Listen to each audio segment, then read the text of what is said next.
Hey guys and what's up, क्या हाल चाल है तुम सबके? आई होप कि जैसे भी हो बहुत सही हो। And this is the second part of that strange creature. और अगर आपने पहला पार्ट नहीं देखा है तो लिंक डिस्क्रिप्शन में, पहला पार्ट प्लीज जाके पहले देखें और उसी के बाद ही आपको सेकंड पार्ट समझ आएगा। फर्स्ट पार्ट में हमें पता चलता है कि स्टैन और सोफिया हाइकिंग करने गए एक ऐसी जगह जहाँ पर ना तो सिग्नल है ना कोई और लोग, बस वो अकेले है उस पूरे जंगल में। और स्टैन मैप भूल जाता है या मैप खो जाता है वो हमें नहीं पता, बट उनके पास मैप नहीं है और वो बस जंगल में जा ही रहे होते हैं कि उन्हें अचानक से एक अजीब सी आवाज़ सुनाई देती है, एक अजीब सा क्रिएचर दिखाई देता है। वेल वो क्रिएचर कौन था, कैसा था, उसका हमें पता नहीं होता। बस उस क्रिएचर को देखकर स्टैन सोफिया को बहुत जोर से चिल्लाकर बोलता है दैट रन। और अब हम चालू करेंगे हमारा सेकंड पार्ट। सोफिया अभी सोच ही रही होती है कि मुझे क्या करना चाहिए, मुझे खड़ा रहना चाहिए, मुझे सोचना चाहिए, मुझे बड़ा दिखना चाहिए, मुझे क्या करना चाहिए क्रिएचर से बचने के लिए। कि तभी जब स्टैन बहुत जोर से चिल्लाता है कि भागो, और ये बोलकर स्टैन बहुत जोर से भागने लग जाता है आगे की तरफ। सोफिया स्टैन को जाता हुआ देख रही है और सोफिया सोचती है कि मुझे अब कुछ नहीं सोचना, मेरे को बस भागना है। क्योंकि अगर स्टैन ने सोचा है कि लड़ने से कोई फ़ायदा नहीं है, भागना पड़ेगा, मैं कोई होती ही नहीं हूँ यहाँ पे लड़ने लायक या कुछ सोचने लायक, बस ये सोचकर सोफिया भागने लग जाती है। सोफिया और स्टैन बहुत तेज़ी से भाग रहे होते हैं, बट इवेंचुअली स्टैन की स्पीड बहुत ज़्यादा तेज़ होती है। तो एक टाइम आता है जब सोफिया भाग रही होती है और वो देखती है कि स्टैन उसे दिखाई नहीं दे रहा, कहीं पर भी दूर दूर तक स्टैन दिखाई नहीं दे रहा होता। सोफिया रुकती है, थोड़ा सा सांसें लेती है क्योंकि बहुत ज़्यादा वो थक गई होती है। तो आगे पीछे पूरा देखती है, उसे स्टैन नहीं दिख रहा होता और वो बहुत ज़ोर से चिल्लाती है स्टैन, बट कोई आंसर ही नहीं आता।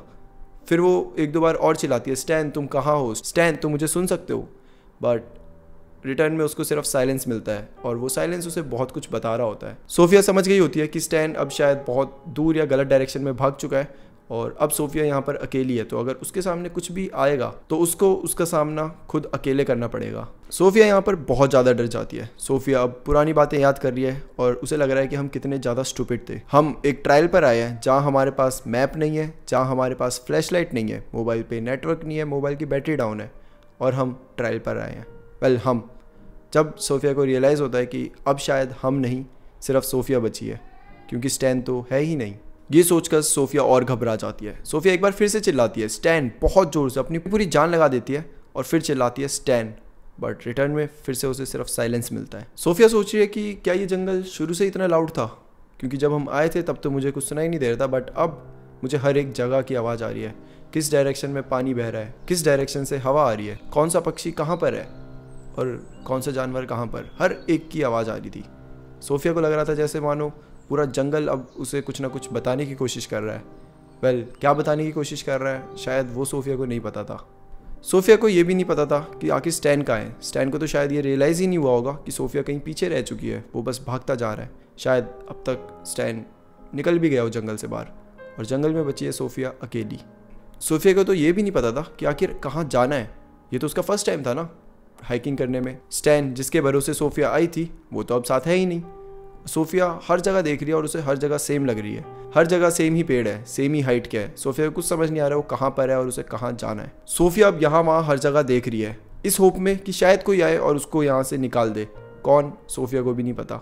सोफिया यहाँ वहाँ बस देख ही रही होती है कि उसे एक आवाज़ सुनाई देती है। वो आवाज़ सुनकर सोफिया एकदम फ्रीज हो जाती है क्योंकि वो आवाज़ किसी और की नहीं बल्कि स्टैन की होती है। ये सुनकर सोफिया चिल्लाती है स्टैन वेयर आर यू। तभी स्टैन की आवाज़ वापस आती है कि स्टे बैक, जहाँ हो वहीं रहो। और स्टैन ये बहुत दर्द में चिल्ला रहा है, जैसे कि मानो कि उसको किसी ने बहुत ज़्यादा टॉर्चर करा हो और टॉर्चर करते हुए वो चिल्ला रहा हो। वो उसकी दर्द इतनी दर्दनाक थी कि सोफिया तक हिल चुकी थी। सोफिया हर जगह देखती है, वो कोशिश करती है ये पहचानने की कि ये आवाज़ आई कहाँ से है, बट सोफिया को समझ नहीं आ रहा होता। वेल सोफिया अपना थोड़ा सा आइडिया लगाती है और वो सोचती है कि शायद राइट साइड से ये आवाज़ आई है और वो राइट साइड ही भाग पड़ती है स्टैन को बचाने के लिए। जैसे जैसे वो पास जा रही होती है स्टैन की आवाज़ लाउड होती जा रही होती है। वेल अब सोफिया को पता चल गया होता है कि वो राइट साइड में ही है क्योंकि आवाज़ और ज़्यादा लाउड हो रही है। सोफिया स्टैन स्टैन चिल्लाते हुए भाग रही है कि एक टाइम आता है जब स्टैन की आवाज़ आना बंद हो जाती है और सोफिया को अब समझ नहीं आ रहा कि वो किस साइड जाए। क्या वो ज़्यादा आगे आ गई है, क्या वो बहुत पीछे रह गई है, या स्टैन शायद भाग गया हो, या कुछ और भी हो सकता है। अब सोफिया धीरे धीरे चल रही है ताकि उसकी पैर की आवाज़ किसी को आए नहीं। वेल वो चिल्लाना भी चाहती है स्टैन को, बट स्टैन ने क्लियरली बोला है कि यहाँ मत आना, स्टे बैक, जिसका क्लियरली ये मतलब होता है कि स्टैन वहाँ अकेला नहीं है, वहाँ कोई और भी उसके साथ है, शायद वही क्रिएचर जो सोफिया ने पहले देखा था।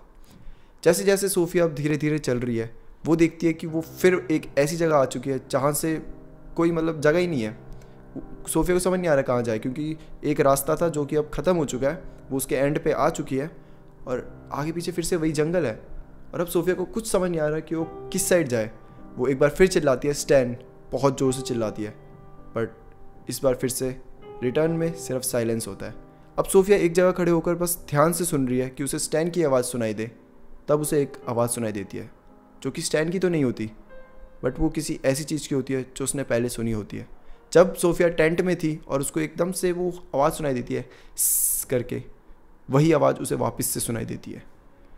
वो आवाज़ सुनकर सोफिया बहुत ज़्यादा घबरा जाती है। सोफिया को एकदम से रियलाइज़ हो जाता है कि ये वही क्रिएचर है जो हमने टेंट में देखा था, जो हमने अभी ट्रायल में देखा था, और ये क्रिएचर मेरे आसपास ही है। और इसके बाद सोफिया को कुछ याद नहीं है, उसको हर चीज़ ब्लर दिखने लग जाती है। They say trauma does that, makes you forget details, sometimes whole events. Sophia को याद भी नहीं है उसने कितनी बार स्टैन का नाम लिया होगा, कितनी बार उसे पुकारा होगा, बट हर बार रिटर्न में उसे सिर्फ साइलेंस मिला। सोफिया अब थोड़ी देर और रुकी थी कि अब वो जो आवाज़ थी एक क्रिएचर की, वो वापस उसे आने लगती है और वो काफ़ी ज़ोर से आने लगती है, जैसे कि मानो दूर से कुछ बहुत तेज़ी से उसके पास भागते हुए आ रहा है। वो की जो आवाज़ होती है वो बहुत ज़्यादा लाउड होने लग जाती है, धीरे धीरे धीरे।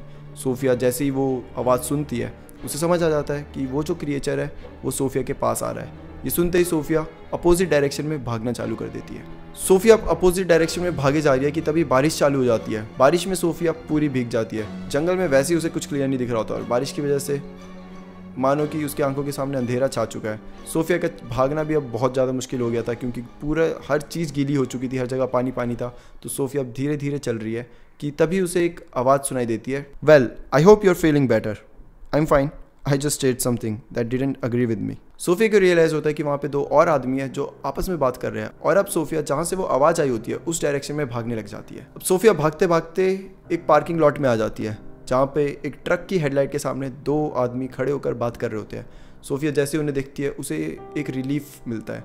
वो चिल्लाते हुए जाती है उनके पास और वहाँ पे बेहोश हो जाती है। जैसे वो बेहोश होती है वो आदमी उन्हें पकड़ लेते हैं। अब सोफिया को ये याद है कि वो बस एक ही चीज़ चिल्लाई जा रही थी कि there is something in the woods, I know I am not making sense, but कुछ तो है जो वहाँ पे बहुत अजीब और बहुत बड़ा है। वेल, जो दो आदमी होते हैं उनमें से एक रेंजर होता है, वही रेंजर जो सोफिया और स्टैन को पहले भी मिला होता है। आयरॉनिकली वही आकर सोफिया को पकड़ता है और पूछता है क्या हुआ, तुम ठीक तो हो ना। वेल, उन रेंजर्स को कंप्लेंट मिली होती है जिसकी इन्वेस्टिगेशन करने के लिए वो वहाँ पर आए होते हैं। कंप्लेंट में उन्हें बताया गया होता है कि एक कार है जिसका मालिक कोई भी नहीं है, वो वहाँ पे एबंडन पड़ी हुई है, और उसी कार की इन्वेस्टिगेशन करने के लिए वो दो रेंजर्स वहाँ पर आए होते हैं और उन्हें सोफिया वहीं पर मिलती है। वेल, इसको लक कहो या आयरनी, वो कार को ढूंढने आए होते हैं और उन्हें सोफिया मिल जाती है। अब सोफिया उन रेंजर्स के ट्रक में बैठी हुई है। अब धीरे धीरे उसकी बॉडी और दिमाग दोनों चलने लग गए हैं, जो कि एक टाइम पर शायद फ्रीज हो चुके थे। सोफिया को जैसे ही रियलाइज होता है कि स्टैन उसके साथ नहीं है, वो उन दोनों रेंजर्स को चिल्लाकर बोलती है, Stan is still out there, you have to go find him. वो ब्लॉन्ड रेंजर सोफिया से पूछता है, स्टैन तुम्हारे साथ था? और सोफिया बताती है, we got separated, I heard him screaming, I think there is something out there. तभी जो दूसरा रेंजर वहां पर होता है वो सोफिया को बताता है, all right you are safe, panic मत करो। और वो अपने आप को इंट्रोड्यूस करता है। वो बताता है कि I am ranger Tom Thornton, this is ranger Alex Lisdom. Alex Lisdom वही ब्लॉन्ड हेयर रेंजर का नाम होता है। वेल, टॉम उससे आगे पूछता है कि तुम्हारा नाम क्या है? सोफिया बताती है कि उसका नाम सोफिया है। और टॉम आगे पूछता है कि और आप अपने बॉयफ्रेंड जिसका नाम स्टैन था उसके साथ हाइकिंग पर गए थे? सोफिया आंसर करती है कि यस। सोफिया आगे बताती है कि बहुत डार्क हो चुका था, हम वापस आने ही लगे थे कि तभी हमें वहाँ पर कुछ अजीब सी चीज़ दिखती है जो कि मैंने तो नहीं देखी, बट स्टैन जैसे ही उसे देखता है वो बहुत ज़्यादा घबरा जाता है। Well, I am pretty sure कि वो बहुत बड़ी और बहुत अजीब सी चीज़ थी जो कि शायद आज से पहले किसी ने ना देखी हो। एलेक्स भी ये सब सुन रहा होता है। वो सोफिया को इनकरेज करने की कोशिश करता है कि कोई बात नहीं, अब आप सेफ हैं, आप जो बोल रहे हैं हम समझ रहे हैं, आप चिंता मत करें, हम स्टैन को ढूंढ लेंगे। एलेक्स सोफिया को आगे बताने के लिए बोलता है, we heard it first and then this thing landed in front of our trial, I don't, it was too dark to see what it was and Stan started running and I tried to follow him but he was just gone until I heard him screaming. Oh god, the screams, they were awful. You guys have to go find him. You have to find whatever that thing was. It was following me. Oh my God. और ये बोलते बोलते Sophia थोड़ी सी बेहोश होने लग जाती है। ये सुनकर दोनों रेंजर एक दूसरे को देख रहे हैं और सोफिया को रियलाइज होता है कि यहाँ पे वो कितनी ज़्यादा क्रेजी और स्टूपिड साउंड कर रही है। एक अजीब सी चीज़ जो सोफिया और उसके बॉयफ्रेंड के पीछे पड़ी है। सोफिया के बॉयफ्रेंड को शायद वो लेकर भी चली गई अपने साथ और फिर सोफिया के पीछे पड़ी हुई थी। इतनी बड़ी चीज़ जिसको आज तक किसी ने देखा ना हो, और सोफिया एंड स्टैन शायद पहले ऐसे लोग थे जिसने इतनी बड़ी चीज देखी हो। ये सब सुनने के बाद विश्वास करना थोड़ा सा मुश्किल है और ये सोफिया को भी पता था। ये सब सुनकर टॉम बताता है कि अच्छा ठीक है, हम आप पर विश्वास करते हैं, हम अपनी सर्च टीम को जल्दी यहाँ बुलाते हैं और स्टैन को ढूंढना चालू करते हैं। आप चिंता मत करें और आप हमारे साथ EMT स्टेशन चलें, वहाँ पर हम आपको सेफ रखेंगे और फिर हम सोचते हैं कि आगे क्या करना है। सोफिया भी अग्री कर जाती है क्योंकि उसको भी उस फॉरेस्ट से बहुत जल्दी बाहर आना होता है। जैसे जैसे सोफिया उस फॉरेस्ट से बाहर आ रही होती है, उसको पुरानी यादें बहुत तेज़ी से हिट कर रही होती है कि इसी जगह से तो हम आए थे, जब हम आए थे तो स्टैन साथ था, बट हमने कभी सोचा नहीं था कि हम जाते वक्त इस तरीके से जा रहे होंगे। अब वो 2 रेंजर्स और सोफिया पहुंच चुके हैं EMT स्टेशन। जैसे वहाँ पहुँचते हैं सोफिया को बहुत रिलीफ सा फील होता है। तभी टॉम उसके पास आकर बोलता है आर यू ओके? सोफिया बोलती है यस। टॉम एकदम से सोफिया के शोल्डर में देखता है तो वहाँ पे कुछ ब्रूस सा होता है। टॉम जैसे ही वो ब्रूस को देखता है वो एकदम से सोफिया को बोलता है तुम सच में सही हो, क्योंकि तुम यहाँ से हर्ट हो। सोफिया जैसे वो देखती है, सोफिया एकदम से अपने स्लीव्स ऐसे नीचे कर देती है और बोलती है हाँ ये किसी और चीज़ से आया हुआ है, मैं सच में ठीक हूँ। टॉम को और भी बहुत सवाल सोफिया से पूछने होते हैं, बट सोफिया का किसी भी सवाल का आंसर देने का कोई मन नहीं होता। वो प्रे कर रही होती है भगवान से कि टॉम बस अब और सवाल ना पूछे। और शायद इस दिन में पहली बार सोफिया की प्रे एक्सेप्ट की जाती है। टॉम आगे कुछ नहीं पूछता और वहाँ से चला जाता है। अब जैसे जैसे वक्त बीतता है सूरज ऊपर आने लग जाता है, पहाड़ों से ऊपर उन्हें दिखने लग जाता है, जिसका मतलब होता है कि अब सुबह होने वाली है। ये पूरा सिलसिला पिछले दिन की शाम को चालू हुआ था और अब अगले दिन की सुबह होने लग गई है। थोड़े से ही टाइम में सारे रेंजर्स वहाँ पर आ जाते हैं, पूरी सर्च टीम आ जाती है, जो कि काफ़ी ज़्यादा हैरानी की बात थी कि इतने कम टाइम में सारे कैसे आ सकते हैं। बट सोफिया वॉज ग्लैड कि सब इतने कम टाइम में सोफिया की हेल्प करने के लिए आ गए थे। जितने रेंजर आए होते हैं उनमें से एक रेंजर का नाम क्रिस्टल होता है। वो आकर सोफिया के साथ ही रहती है, उसको काफ़ी कंपनी देती है और काफ़ी उसे कंफर्टेबल फील कराती है, जिसके लिए सोफिया बहुत ग्रेटफुल थी। क्रिस्टल ये इंश्योर कर रही थी कि सोफिया एकदम सही हो, उसकी मेंटल स्टेट एकदम सही हो और उसे बस कोई ट्रॉमा ना पड़े। तो क्रिस्टल बार बार उसे बातें कर रही थी, उसे बातों से भटका रही थी और बस उसको अच्छा फील करा रही थी। सोफिया अब क्रिस्टल से पूछती है do you think they will find him? Crystal gave me a soft smile but I saw doubt flickering in her eyes. Crystal आगे बताती है कि क्रिस्टल की जो टीम है वो कंट्री की बेस्ट सर्च और रेस्क्यू टीम है, तो बस उन पे विश्वास रखो, वो स्टैन को ढूंढने की पूरी कोशिश करेंगे। क्रिस्टल अब सोफिया से पूछती है कि तुम्हें क्या लगता है वो क्या था जो तुमने वहाँ पर देखा था? सोफिया बताती है कि मुझे नहीं पता क्योंकि मैं उसे देख नहीं पाई थी, बट जितना मुझे पता है वो बहुत ज़्यादा डेंजरस था। सोफिया आगे बताती है कि मुझे पता है मैं बहुत क्रेजी साउंड कर रही हूँ और थोड़ा अनबिलीवेबल है, मेरी बातों पे भरोसा करना, बट ट्रस्ट मी मैं सच बोल रही हूँ। क्रिस्टल सोफिया को बोलती है you sound like you went through something very difficult, sometimes in those situation our mind can play tricks on us. Sophia को लगता है ये एक पोलाइट वे है ये बोलने का कि हाँ तुम क्रेजी साउंड कर रही हो।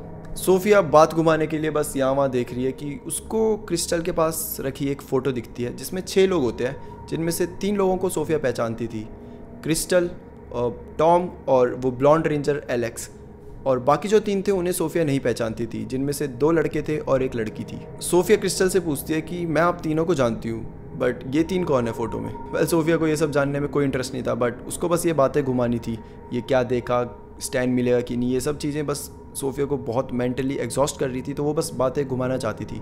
बट जब वो ये पूछती है तो क्रिस्टल उसे रिप्लाई करती है। क्रिस्टल बताती है कि हाँ ये तीनों हमारे दोस्त होते हैं, जिनमें से एक टूर गाइड होता है, एक रेंजर होता है और जो वो लड़की होती है वो बायोलॉजिस्ट होती है, और ये जो फोटो ली गई है ये दूसरे पार्क में ली गई है, इस पार्क में नहीं। क्रिस्टल और आगे बताती कि इससे पहले वहाँ पर एक और इंसान आ जाता है जिसको सोफिया बिल्कुल नहीं जानती थी। वो आदमी आकर सोफिया को बोलता है वी फाउंड समथिंग। सोफिया पूछती है स्टैन? वो आदमी बोलता है नहीं स्टैन नहीं, बट हमें बैग और एक फ़ोन मिला है जिसमें खून के दाग लगे हुए हैं, और हम बस ये चेक करना चाहते हैं कि क्या वो स्टैन के हैं, तो आप अगर कंफर्टेबल हो तो आप हमें ये बता सकती हो क्या? सोफिया ये सुनकर थोड़ी सी डर जाती है और बोलती है कि हाँ मैं देख कर बता सकती हूँ। अब सोफिया को वो रेंजर अपने साथ ले जाता है जहाँ पर उसे वो फ़ोन और वो बैग मिला होता है। जैसे ही सोफिया उस बैग और फ़ोन को देखती है सोफिया रोने लग जाती है, क्योंकि वो स्टैन का ही होता है। स्टैन का वो बैग जिसमें हर चीज़ इन्होंने पैक करी होती है इंक्लूडिंग दैट मैप, वो अब पड़ा हुआ है, और वो बैग बहुत बुरी हालत में होता है, वो फट गया होता है, उसके एक साइड पूरी ऐसे पूरे उसके निकल गई होती है। और ये देखकर सोफिया को बस यही लग रहा होता है कि अगर बैग का ये हाल है तो स्टैन का क्या होगा। और दोनों चीज़ों में खून लगा होता है जो कि शायद स्टैन का ही होता है। ये देखते ही सोफिया रोने लग जाती है और रेंजर्स को देख के चिल्लाने लग जाती है। सोफिया कहती है मैंने बोला था ना, वो अजीब से क्रिएचर ने स्टैन को पकड़ लिया है, वो स्टैन को ले गया है, वो स्टैन को हार्म कर रहा है, आपको उसे बचाना होगा। सोफिया बस ये कॉन्टीन्यूसली बोले जा रही है। अब क्रिस्टल आकर सोफिया को बोलती है कि शायद तुम सही थी, शायद वहाँ पर कुछ तो हुआ है, बट अभी हम ये नहीं सोच रहे, अभी हम बस ये लेकर चल रहे हैं कि शायद स्टैन भागते भागते गिर गया होगा और जिसकी वजह से उसका खून इन सब चीज़ों पे लग गया है, तो हम अभी भी उसको रेस्क्यू करने की पूरी कोशिश कर रहे हैं। अब एलेक्स और क्रिस्टल सोफिया को वापस कैंप साइट में ले जाते हैं। कैंप साइट पे आकर सोफिया सबसे पहले अपने घर वालों को कॉल करती है। घर वालों को कॉल करना ये एक चीज़ थी जो सोफिया ने काफ़ी टाइम से नहीं करी थी। घर पे जैसे ही वो कॉल करती है, सोफिया बताती है कि ये सब हो गया है, ये सब चल रहा है उसकी लाइफ में। और उसके डैड जैसे ये सब सुनते हैं, वो बताते हैं कि हम अभी वहाँ पर आ रहे हैं और हम तुम्हें घर वापस ले जाएंगे। घर, ये सुनकर सोफिया काफ़ी इमोशनल हो जाती है क्योंकि घर एक ऐसी चीज़ थी जो सोफिया बहुत ज़्यादा मिस करती थी। वैसे तो सोफिया और स्टैन एक अपार्टमेंट में रहते थे, बट असल में वो अपार्टमेंट कभी घर वाली फीलिंग सोफिया को देता ही नहीं था। सिर्फ सोफिया के घर वाले नहीं थे जो कि ये सुनकर रिलीव थे कि सोफिया अब सेफ़ है, बट सोफिया खुद भी बहुत ज़्यादा रिलीव थी ये सोचकर कि अब सोफिया सेफ़ है। वेल, सोफिया को बहुत ज़्यादा गिल्ट और खुद पे बहुत गुस्सा आ रहा था क्योंकि उसका बॉयफ्रेंड शायद अब कभी वापस नहीं आएगा, शायद अब कभी मिलेगा नहीं, और शायद उस क्रिएचर ने उसके बॉयफ्रेंड को मार भी दिया होगा। बट यहाँ पर सोफिया खुश हो रही है कि वो सेफ़ है और इस बात पर सोफिया को खुद पर बहुत ज़्यादा गुस्सा भी आ रहा है और गिल्ट भी हो रहा है। बट रियलिटी यही थी कि अब सोफिया अच्छा फील कर रही थी और बस थैंकफुल थी कि उसकी जगह स्टैन था, सोफिया नहीं। क्योंकि अगर सोफिया होती तो शायद आज सोफिया को ढूंढने के लिए रेस्क्यू टीम आई होती। अब कैंप साइट में क्रिस्टल, एलेक्स और सोफिया बैठे होते हैं। क्रिस्टल कुछ काम के लिए वहाँ से बाहर जाती है। जैसे क्रिस्टल वहाँ से बाहर जाती है, एलेक्स सोफिया से पूछता है तुम ठीक हो? सोफिया बोलती है हाँ मैं ठीक हूँ, आई होप कि स्टैन भी ठीक ही हो। थोड़ी सी इनके बीच बातें होती है। अब सोफिया के पेरेंट्स आ जाते हैं उसको घर वापस ले जाने के लिए। जैसे ही पेरेंट्स आते हैं, सोफिया उनके पास जाती है, रोने लग जाती है, उन्हें सारी चीज़ें बताती है। वेल, सोफिया के पेरेंट्स बोलते हैं कि अच्छा ठीक है, चिंता मत करो, हम घर जाते हैं, फिर वहाँ आराम से बातें करेंगे, ठीक है। तो कार में अब सोफिया बैठ चुकी है पेरेंट्स के साथ और वो अब फॉरेस्ट से बाहर जा रहे होते हैं। जैसे ही वो बाहर जा रहे होते हैं, सोफिया को एकदम से बहुत अनईजी सा फील होता है और उसे बहुत रिग्रेट होता है। उसे याद आती है कि हम कितने एक्साइटेड थे ये ट्रिप के लिए, हम कितने एक्साइटेड थे हमारी 1 साल की एनिवर्सरी के लिए। हमने क्या क्या सोचा था, हम यहाँ आएंगे, हम यहाँ मज़े करेंगे, हम यहाँ हाइकिंग करेंगे, बहुत कुछ करेंगे। बट एंडिंग में मैं यहाँ से अकेले जा रही हूँ मेरे बॉयफ्रेंड के बिना, और मेरे बॉयफ्रेंड का किसी को कुछ पता भी नहीं है। ये सब सोफिया सोच रही होती है। वो अपने साइड व्यू मिरर में देखती है तो वो देखती है कि वहाँ पे सारे रेंजर्स जैसे खड़े होके सिर्फ सोफिया को देख रहे हैं। बट जिस तरीके से वो देख रहे होते हैं, ऐसा लगता है कि शायद सोफिया से ज़्यादा वो रिलीफ फील कर रहे हैं कि वो यहाँ से चले गई है। ऐसा लगता है कि शायद वो कुछ छुपाने की कोशिश कर रहे थे और वो सब डरे हुए थे कि कहीं सोफिया हमें पकड़ तो नहीं लेगी, कहीं ये जो बातें हो रही है कहीं बाहर तो नहीं चले जाएगी। और अब जब सोफिया जा रही है तो सोफिया से ज़्यादा वो सब रिलीफ फील कर रहे हैं। And this all scenario was quite shocking for her. अब एक टाइम आता है जब सोफिया को रेंजर्स नहीं दिखाई दे रहे होते और वो जस्ट एग्जिट कर ही रहे होते हैं वो पूरा फॉरेस्ट, कि तभी सोफिया को एक अजीब सी आवाज़ आती है वुड्स में से। और वो आवाज़ और किसी की नहीं बल्कि वापस उस क्रिएचर की होती है। वो करके जो आवाज़ आती है वो फिर से सोफिया को सुनाई देती है। सोफिया अपने मॉम डैड से पूछती है आपने सुनी ये आवाज़, आपने सुनी? वेल, मॉम डैड पहले से बहुत ज़्यादा परेशान होते हैं अपनी बेटी को लेकर, तो वो कुछ सोच नहीं पाते। वो सोफिया को बोलते हैं बेटी कुछ नहीं सुना हमने, तुम चुप रहो, तुम मेंटली तुम हमें सही नहीं लग रही, तुम अब ज़्यादा कुछ मत सोचो, चिल करो, आराम करो, रेस्ट करो। और वो उसे डांट कर अपनी गाड़ी आगे ले जाते हैं। सोफिया मुड़कर देखती है, वहाँ पे बहुत बड़ी बड़ी घास होती है जो कि बहुत तेज़ी से ऐसे हिल रही होती है घास पूरी, और ऐसा लग रहा होता है कि वो इतना बड़ा क्रिएचर है क्योंकि घास यहाँ से हिलना चालू करती है। मतलब जहाँ तक उसे दिख रही है वो ग्रास बस हिल रही है, ऐसे जैसे कि मानो कुछ बहुत बड़ी चीज़ उन ग्रास में से ऐसे चल रही है। जब तक सोफिया कुछ समझ पाती तब तक गाड़ी फॉरेस्ट से एग्जिट कर जाती है और मेन रोड पर आ जाती है, विच मीन्स कि सोफिया अब इस पूरे जंगल से बाहर आ चुकी है। अब मेन रोड पे वो गाड़ी चल रही है और सोफिया अब ये सोच रही है कि कल मुझे क्या क्या करना है। सोफिया पूरी चीज़ें अपनी शेड्यूल कर रही है, पुलिस के पास जाना है, स्टैन की पूरी चीज़ें बतानी है, जो भी उसका बैग पैक ये सब मुझे एलेक्स ने दिया है वो सब पुलिस को दिखाना है, और डॉगी का भी तो कुछ करना है क्योंकि उन्हें छोड़ा होता है डॉगी को उन्होंने। तो सोफिया सोचती है कि मैं अब डॉग को पालूंगी, उसे अपने साथ ही रखूँगी। और सोफिया ये सब सोच रही है, साइड में स्टैन का बैग पड़ा हुआ है तो वो बैग को फिर देख रही है, वो बहुत ज़्यादा मतलब डर रही है उस बैग को देखते हुए, क्योंकि उस बैग की जो दशा होती है वो बहुत बुरी होती है। वो पूरे मतलब उसमें खून लगा है और काफ़ी यहाँ वहाँ से फट चुका है। तो वो खोल कर देखती है कि शायद उसे कुछ चीज़ मिले, और जब वो बैग खोलती है उसको दिखता है कि उस बैग के अंदर मैप होता है। वो मैप जो कि स्टैन और सोफिया को अच्छे से याद है कि उस बैग में नहीं था, जिसके लिए उन्होंने पूरी बहस कर दी थी कि मैप गया कहाँ रखा, हमने तो पैक करा था, हमें याद है वो मैप तो बैग में है ही नहीं। और अब वो मैप बैग के अंदर सोफिया को मिल रहा है। सोफिया का एकदम से दिमाग घूम जाता है कि ये हो क्या रहा है। अब सोफिया बहुत कोशिश करती है सब कुछ समझने की, तब उसे बहुत सारी चीज़ें हिट करती है जो कि उसे पहले रियलाइज़ ना हुई हो। सोफिया को याद आता है कि ये बैग तो एलेक्स ने दिया था, और शायद वो मैप भी एलेक्स को मिला हो, बट जब वो मैप हमसे खो गया था, हमारे पास ही नहीं था, तो मैप एलेक्स को मिल कैसे सकता है। सोफिया यही सब सोच रही होती है कि उसे वापस एक चीज़ याद आती है। उसे याद आती है क्रिस्टल की वो फ़ोटो जिसमें 6 लोग होते हैं, 3 जिन्हें सोफिया जानती थी और 3 जिन्हें सोफिया नहीं जानती थी। और सोफिया को याद आता है कि क्रिस्टल ने बताया होता है कि ये इस पार्क की नहीं है, ये दूसरे पार्क की है। और जब सोफिया उस पर ध्यान देती है तब सोफिया को पता चलता है कि वो फ़ोटो किसी और पार्क नहीं बल्कि उस पार्क में ली होती है जहाँ पे स्टैन की एक्स काम करती थी एज अ बायोलॉजिस्ट। और क्रिस्टल ने भी उस फ़ोटो में एक लड़की दिखाई होती है जो कि बायोलॉजिस्ट होती है। और यहाँ पर सोफिया को पता चलता है कि वो सब स्टैन की एक्स के दोस्त थे। स्टैन की वो एक्स जिसका नाम लेते ही स्टैन डर जाता था, जिसका नाम लेते ही स्टैन पूरा ऐसा हो जाता था कि मुझे उसके बारे में बात ही नहीं करनी। स्टैन के लिए वो एक नाइटमेयर थी। शायद वो सब एक्स के ही दोस्त थे, और हो सकता है कि वो सब प्रिटेंड कर रहे थे, जितने भी सोफिया से बात कर रहे थे, सोफिया का अच्छा चाहते थे, उसे बता रहे थे कि हम तुम्हारे बॉयफ्रेंड को ढूंढ लेंगे, शायद वो सब ये प्रिटेंड कर रहे थे। ये जैसे ही सोफिया को रियलाइज़ होता है वो घर पहुंचती है। अब उसे समझ नहीं आ रहा कि वो पुलिस को क्या बताए कि स्टैन की जो एक्स है ये सब उसके दोस्त हैं, इन सब ने मुझे बचाया, लेकिन मैं नहीं मानती कि इन्होंने मुझे बचाया। मेरे को लगता है कि शायद ये सब नाटक कर रहे हैं मुझे बचाने का। सोफिया को समझ नहीं आता। सोफिया को ये पता चल गया है कि अगर पुलिस स्टेशन में जाके मैं ये सब बताऊंगी तो वही मुझे पागल समझेंगे, और सोफिया को अब कोई चांस नहीं दिख रहा कुछ भी करने के लिए, कुछ भी एक्शन लेने के लिए। वो वहाँ वापस भी नहीं जा सकती और ये कन्फ्रंट भी नहीं कर सकती कि मैं तुम सबको जानती हूँ, तुम सब मेरे बॉयफ्रेंड की एक्स के दोस्त हो। सोफिया को कुछ समझ नहीं आ रहा, और इसीलिए सोफिया ने ये सारी सिचुएशन रेडिट में लिखी होती है, इस होप में कि लोग तो उसे नहीं समझेंगे बट शायद रेडिट में कुछ लोग उसको समझे। तो ये थी सोफिया की स्टोरी गाइस, और आप लोग मुझे अपनी थ्योरीज बताओ। इस पर काफ़ी अलग अलग ओपिनियन सबने दिए होते हैं, तो आप लोगों का क्या ओपिनियन है? क्या वो जितने भी रेंजर्स थे वहाँ पे सच में सोफिया की हेल्प कर रहे थे, या क्या वो वहाँ पर बस प्रिटेंड कर रहे थे हेल्प करने की? तो that's it for today guys. I hope कि आपको स्टोरी अच्छी लगी हो, और अगर अच्छी लगी हो तो प्लीज़ कमेंट करके बताना, हम और स्टोरीज़ लाएंगे ऐसी। तब तक के लिए bye bye and take care.